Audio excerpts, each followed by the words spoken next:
안녕하세요. 저는 30대 초반의 여자이고 결혼한 지 11개월 된 새댁입니다. 저희 남편은 3대 독자에 어릴 적부터 부모님 사랑 듬뿍 먹고 자란 사람입니다. 하고 싶은 거 하기 싫은 거는 철저히 본인 기준에 맞게 구분해서 살았던 사람인지라 강압적이고 강요적인 것을 못 견뎌하고 또 굉장히 싫어하는 사람이에요. 그렇다 보니 독자라 결혼도 빨리, 손주도 빨리빨리 보고 싶어 했던 시부모님과는 달리 이 사람은 결혼도 자기 멋대로 내키는 시기에 정말로 사랑하는 사람이 나타나면 운명적으로 하고 싶다는 꿈을 키워왔고 그 이상적인 꿈이 30대 중반이 되도록 실현되지 못하니 시부모님은 노발대발에 아주 예간장을 녹이셨으나 운명적으로 제가 나타나면서 남편의 결혼을 결심했고 저는 노총각으로 저물 뻔한 남편을 구원해주며 유부남 대열에 올려놨습니다. 전 단 한 번도 이게 대단한 일이라고 생각을 해본 적이 없는데 제가 결혼하고 나니 아들을 살려줘서 고맙다고 몇 번이고 저에게 감사 인사를 한 시부모님을 보면서 뒤늦게요. 제가 한 집안의 장손을 구했다는 것을 알게 되었죠. 제 기준에서는 지극히 정상적인 나이였고 또 우리가 연애 결혼했다 보니 절대로 서두르거나 인위적인 결혼 과정이 없다고 자부를 했었는데 왜인지 시부모님의 태도를 보면서 남편이 주변에 계시던 부모님의 닥달로 결혼을 서두른 건 아닌가 싶어 제게는 다소 찝찝했던 대목이었습니다. 뭐 이것도 결혼을 하면서 신혼생활에 흠뻑 빠져드는 바람에 금세 잊어버리긴 했지만요. 하여튼 별난 집안이고 자식이 귀한 집안이구나 하는 걸 그때 알게 되면서 제 딴에는 시부모님이 원하시는 대로 해드리려고 노력을 많이 했어요. 누가 시키지도 않는데 시부모님께 번갈아가며 안부 인사도 자주 드리려 했고 이왕이면 신혼을 즐기되 하루빨리 아이를 갖고자 남편과 미리 대화도 많이 나눠보고 그렇게 뜻을 모았죠. 남들이 보기엔 그리고 제가 보기에도 문제될 것이 하나 없는 결혼 생활이었고 내부적인 집안 스트레스가 없다 보니 남편이나 저나 둘 다 바깥 일을 하며 힘들어할 것도 없었습니다. 오히려 더 힘내서 직장을 다니고 일에 집중하며 일과 가정을 다 잡고자 열심히 노력해 왔어요. 그런데 그 와중에 잠시 잊고 지냈던 우리 별난 시부모님이 다시 등장을 하게 되었습니다. 이유는 정말 황당하게도 저희 친정 식구 때문이었는데요. 미움을 받을 짓 한 번 한 적 없고 요즘의 저 같지 않게 시부모님께 얘기도 잘 떨며 전화도 자주 드리고 남편과 자주 찾아보며 며느리로서 할 도리를 열심히 지키고 살았던 제게 뜬금없이 친정 식구들이 복병이 되어버리고 말았습니다. 정말 이상한 순간에 이상한 계기로 트집이 잡혀버렸는데요. 저한테는 부모님과 2살 차이 나는 여동생이 하나 있어요. 저를 꼭 닮은 듯 닮지 않은 이 녀석 때문에요. 제 말이라며 늘 따르고 잘 듣던 착한 아이입니다. 학교 다니며 사고 한 번 친 적 없고 공부는 또 얼마나 잘하던지 늘 1등을 놓치지 않았고 기대했던 대로 대학도 잘 들어갔어요. 다만 성격이 활발하지 못해서인지 대학을 들어가며 부모님께서는 전문 직종이나 공무원 등 동생이 남들 눈치 보며 기죽어 일하는 것보단 자기 자격증이나 철밥통으로 일할 수 있는 곳에 들어가기를 진심으로 원하셨고 그 얘기를 수도 없이 들었던 여동생은 자세히 말씀드릴 순 없지만 취업에 연달아 떨어지고서 진로를 자격증 따는 방향으로 정했었어요. 그래서 지금은 시험 준비에 돌입한 지 3년 차가 되었습니다. 그런데요, 그냥 여동생이 하나 있고 명문대를 나왔던 것만 알고 있던 시부모님, 특히 시어머님은 제 여동생이 시험 공부를 하고 있는지 3년 차가 되었다는 얘기를 듣고는 소스라치게 싫어하셨어요. 본인 머릿속에는 슬리퍼 질질 끌고 백수옷을 입고 공부를 하러 다니는 그 개그 프로그램 속에 노량진 고시생 모습이 떠올랐나 보더라고요. 아니 그럼 어떻고 또 아니면 어떻고 원하는 일을 위해 공부를 하고 준비를 한다는데 사돈되는 양반이 싫어하고 경계를 할 이유는 도대체 뭐냐 말입니다. 밥을 먹다가 동생 얘기가 나와서 시험 공부를 하고 있다고 하니 밥을 먹다 마고 수저를 놓더니 세상에 완전 백수구나 라고 말씀을 하시던 시어머니의 주둥이부터 눈빛까지 싹 다 저는 지금도 잊을 수가 없네요. 마치 제 여동생이 남편한테서 그리고 저한테서 피라도 빨아먹을 것이란 듯이 남편을 바라보면서 넌 네 처제를 자주 만나니? 그런 거 자주 만나지 마. 하며 신경질을 딱 부리시는 모습 또한 제겐 충격이었고 배신감이 열이 받았네요. 다른 사람도 아닌 시어머니란 사람이 입에서 제 여동생을 비하하는 듯한 소리가 나오니 제 기분이 당연히 나쁠 수밖에 없었고 듣고 있던 남편도 흠칫 놀랬는지 요즘 그런 식으로 말하면 큰일 나요, 엄마. 하면서 며느리한테 손절당한 짓을 하지 말라고 눈치를 주더라고요. 그 말에 시어머니도 살짝 자신의 솔직한 입에 놀랬는지 아니 난 그냥 걱정이 돼서 아니 사돈 처제가 걱정돼서 라며 말을 돌리셨어요. 어느 부분에서 내 동생을 걱정하시는지를 모르겠으나 그날의 더러운 기분은 절대로 씻겨내릴 수 없었습니다. 시어머니는 자기 외동아들이 며느리 식구들 때문에 돈 뜯기고 발목 잡히고 뭐 그런 옛날 사고방식으로만 생각을 하시면서 제 친정 식구들 못마땅했던 것 같아요. 저도 뭐 여동생이 대학 잘 나온 것 말고는 내세울 것이 없는 백수가 맞다 보니 백수 동생 둬서 어디 잘 살겠냐며 혼잣말로 화 몇 번 내고는 무시하려고 노력을 했습니다. 그런데요, 그때부터 시어머니는 혼자서 제 친정에 경계를 세우며 사돈이 정확히 하고 계신 일이 뭐였더라? 하면서 하고 있는 일과 벌리는 돈이 얼마나 되는지 등을 수시로 물어보셨고 분명히 실례인 일임에도 불구하고 저에게 친정은 가까이 두고 살면 안 된다. 라든지 결혼하고 나서 여자는 시댁 사람인 거야. 하면서 조선시대 시어머니 마냥 말을 하셨습니다. 엄연히 제게 친정은 내 울타리 있고 사랑하는 가족들인데 만나지 말라는 식으로 말씀하시던 어머님의 말씀에 저도 점점 반기가 들렸죠. 한두 번도 아니고 자꾸만 친정을 돈 가지고 이야기하는 것도 기분이 나빴고 결혼하면 여자는 시댁 사람이라는 터무니없는 무슨 말 같지도 않은 개소리를 짓거리시니까 슬슬 오기도 생겼고 열도 받았고요. 시어머니가 만날 때마다 혹은 전화를 할 때마다 친정을 무시하니 옆에 있던 남편도 점점 지 엄마를 닮아가는 건지 처제가 잘 안 풀리니까 엄마가 걱정돼서 그러는 거야 라고 말을 하거나 경제적으로 부족한 게 없는 분이시라 주변 사람들이 슬슬 신경이 쓰이는 거지 하면서 지 엄마를 두둔하는 말들을 하기까지 했네요. 저희 아빠는 지금까지 회사에서 몇십 년을 일을 하시다가 명예퇴직을 하셨고 퇴직금에다 연금까지 더해서 엄마랑 두 분이서 충분히 먹고 살고 여행도 간간히 가실 만한 돈을 가지고 계셨습니다. 욕심이 많은 분들도 아닌지라 지금 가지고 계신 자가 아파트 하나에 연금을 모아 가끔 자식들 용돈도 주시면서 그걸 행복으로 알고 사시는 분이시고요. 제 여동생은 시험 공부를 하면서도 자기 용돈은 자기가 벌겠다며 알바를 하고 공부를 하고 있습니다. 남편의 말대로 얼른 취업이 돼서 자리를 좀 잡았으면 좋겠지만 설령 그게 안 되더라도 본인의 실력이 그 정도인 것뿐이고 본인 삶이니까 알아서 살도록 저희 가족들을 내버려 둘 생각이었습니다. 당연히 여유가 있는 제가 제 동생이니까 용돈도 좀 챙겨주고 맛있는 것도 간간히 사주곤 하겠죠. 하지만 이건 어디까지나 남이 아닌 제 친동생이기 때문에 제가 마음에서 우러나와 하는 행동들입니다.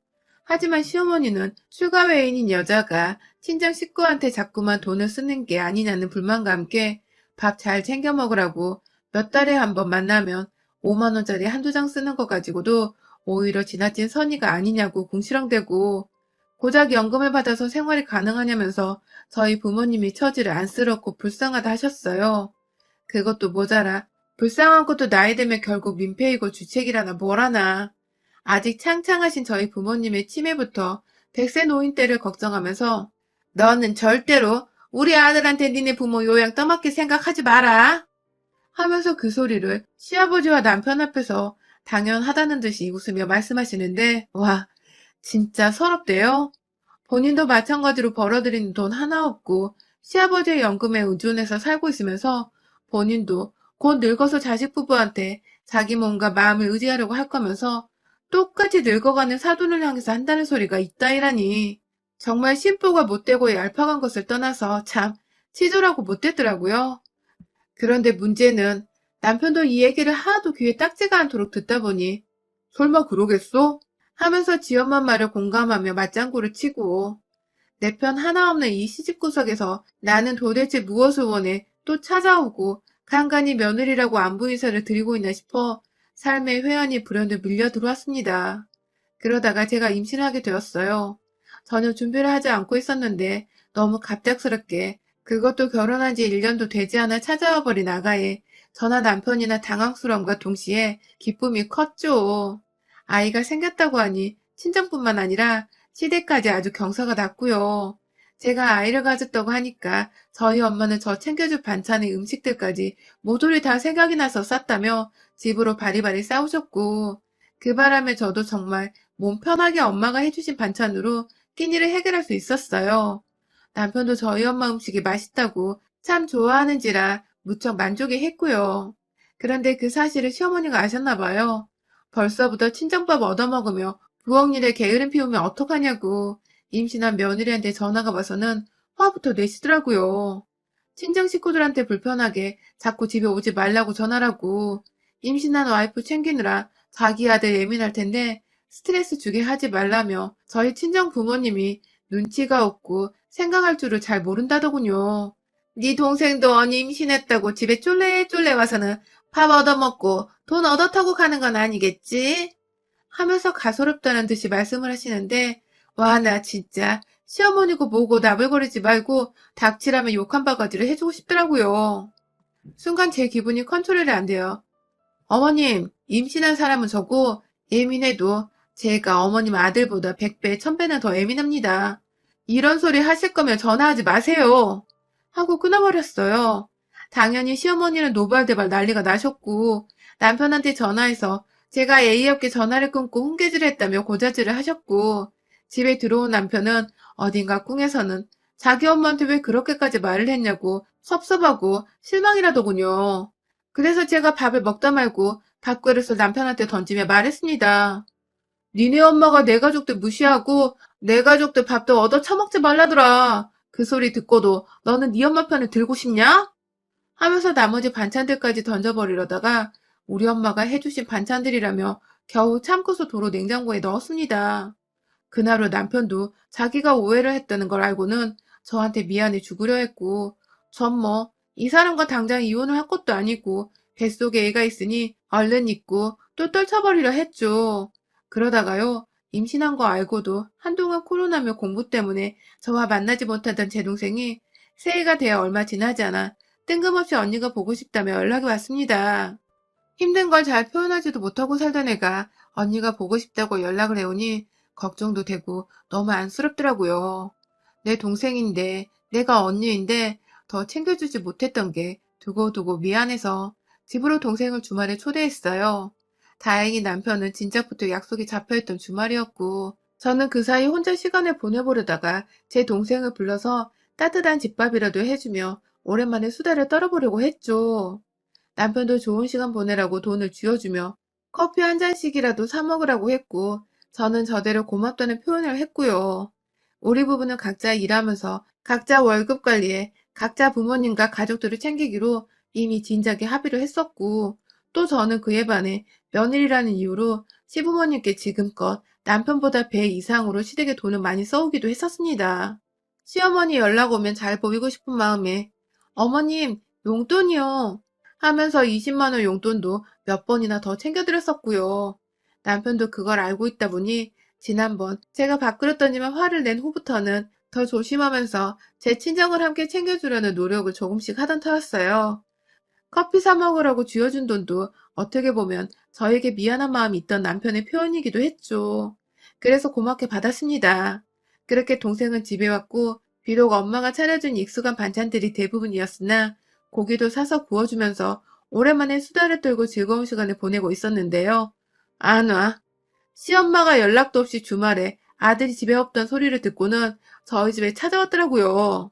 갑자기 밖에서 띵동거려 나가보니까 손에 아무것도 든 거 하나 없이 문을 언제 열어주나 하며 빈정이 좀 상해가는 얼굴로 서있던 시어머니는 집에 들어오자마자 마주한 제 여동생을 보고는 잠시 1초간 얼음이 되셨어요.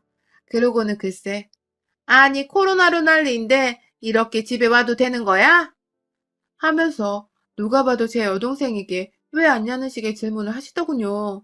그럼 본인은요? 본인은 왜 이 시국에 황금 같은 주말인 거 뻔히 알면서 며느리 혼자 있는 집에 와서는 난리냐고요. 제 동생한테 하는 쓴소리가 거슬려 표정 관리가 되질 않았습니다. 마지막으로 어머니랑 통화를 했던 것도 제가 전화하지 마세요 하면서 끊었었는데 시어머니는 그것에 대해 사과하러 온 건지 아니면 싸우러 온 건지 전혀 감을 잡을 수가 없었습니다. 그러던 중 시어머니는 제 여동생을 부엌에 내버려 두고서 저를 거실로 부르더군요. 그리고는 한다는 말이 너는 저번에 전화를 그렇게 끊고는 연락 한 번 없니? 하면서 훈계질을 하시더니 급기야. 아휴, 나는 네가 이렇게 속 편하게 살고 있을 줄 알았음. 오지도 않았다. 동생 부르고 밥 먹이고 아주 팔자 폈네. 라고 하더라고요. 저도 자꾸만 제 귀에 거슬리는 소리를 해대시는 시어머니가 더 이상 예쁘게 보이지만은 않더라고요. 늙어도 곱게 늙어야지 말이야. 눈에 상심지를 켜고서 어머님 왜 오셨어요? 하고 물어보는데 시어머니가 글쎄 내가 이럴 줄 알고 왔지. 백수 여동생의 잘난 거 없는 친정에 아주 내 새끼 집에서 등골을 빼다 먹여주는구나 하면서 손으로 자기 가슴을 막 치는데 아우 진짜 열불터지대요. 친정이나 시댁이나 가지고 있는 재산은 비슷하고 시댁은 단지 백수인 자식 하나 없을 뿐 그렇다 해도 저희 남편도 그리 대단한 직장에 대단한 스펙을 지니고 사는 사람도 아니었는데 이놈의 할망구는 그저 3대 독자란 이유로 아들아들 거리더니 지 자식만 잘나고 귀한 줄 알고서는 자꾸만 제 여동생을 백수라 걸고 넘어지며 짐짝 취급을 하는 겁니다. 그것도 하필 여동생이 몇 달 만에 언니 보고 싶다고 집에 와서는 겨우 집밥 얻어먹으며 언니랑 모처럼 수다를 떨고 있는데 사돈어른이라는 사람이 집에 무작정 찾아와서는 한다는 말이 자기를 백수라고 비아냥거리는 것과 더불어 우리 집안은 잘난 거 하나 없다고 무시를 하다니 저뿐만 아니라 그 자리에 있던 제 동생도 무지하게 충격을 받고 기분이 상했을 겁니다. 밥 먹다 말고 졸지에 눈치 없이 놀러와 식량이나 축내는 회방꾼이 되어버렸다고 생각을 한 건지 제 동생은 또 그걸 아무런 대꾸도 못한 채 죄송합니다 하면서 울먹이며 자기 짐을 챙겨 나가려 하더라고요. 이제 겨우 앉아서 밥 몇 숟가락 뜬 애를 안 그래도 평소에 여기저기서 기죽어 다녔을 애가 다른 사람도 아닌 언니 집에서 이렇게 상처받고 떠나려 하니 어느 언니가 어느 장녀들이 이걸 가만히 지켜보겠나요. 막 폭발을 하려는데 우리 시어머니가 제대로 짚어주더라고요. 글쎄 집을 나서려는 제 여동생한테 사돈처녀 집에 가서 어머니께 똑바로 전해요. 딸은 시집가면 이제 딸도 아닌 거야. 잘 사는 애 주변에 얼쩡거리지 말고 둘째 딸 간수나 잘하라고 해. 라고 말씀을 하신 겁니다. 동생은 급기야 이 소리를 그냥 흘려듣는 게 맞는 건가 싶어 집을 나서려다 말고 저를 한 번 더 쳐다봤고 저는 이내 동생의 팔을 잡아 끌어다가 다시 집 안으로 들여왔습니다. 그리고 이내 시어머니의 팔을 끄집어 당겨 현관 앞으로 맨발로 쫓아냈고 어머 애가 미쳤나봐 하면서 팔 아프다고 발악하는 시어머니를 향해 아휴 쪽팔려 죽겠으니까 제발 네 아들 앞에 좀 그만 나타나 하고는 소파에 놓여져 있던 시어머니 핸드백을 들고 나와서 시어머니 면전 앞에 던져버렸어요. 백을 맞을 뻔한 시어머니는 어머머 얘가 진짜 미쳤어 하면서 더 흥분을 하시는데 그런 시어머니를 제대로 열받게 하기로 작정을 했습니다. 신발장 한 켠에 놓여져 있던 알코올 세정제를 갖다가 미친 듯이 뿌려대며 제발 좀 꺼지라고 너 같은 시엄마 돈 거 쪽팔려서 어디 나가서 얘기도 못하고 산다 하며 지랄을 했고 급기야 뿌려대는 세정제의 뚜껑을 열어다가 안에 든 용액을 확 시어머니 가슴팍에 뿌려버렸습니다. 진한 술 냄새인지 알코올 냄새가 막 진동을 하는데 시어머니는 제대로 충격을 받았는지 현관문을 붙잡고 그 상태로 절 경계에 찬 눈빛으로 쳐다보기만 하더라고요. 그런 시어머니께 마지막으로 신발장 안에 방향제로 쓰고자 다 먹고 남은 에스프레소 가루를 넣어둔 일회용 마스크를 깨끗하게 털어다가 재활용 한다는 마음으로 시어머니 얼굴에 씌워줬습니다. 어머님, 우리 부모님이 당신보다 연금을 받으면 더 많이 받고 서울에 자가 아파트도 있으시고 제가 다달이 용돈도 두둑히 챙겨드려요.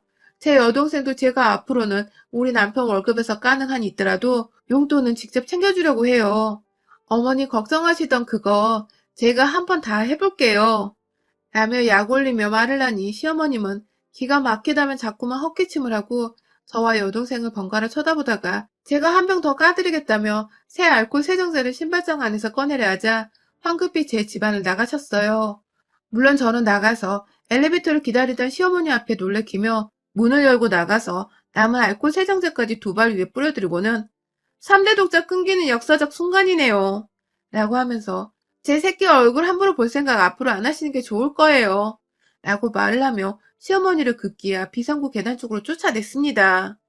그 후 시어머니는 제대로 충격을 받았는지 한동안 저한테 당한 일을 말도 안 꺼내시다가 뒤늦게야 남편한테 며느리가 쫓아내서 너네 집 더 이상 못 간다고 말씀을 하셨나 보더라고요.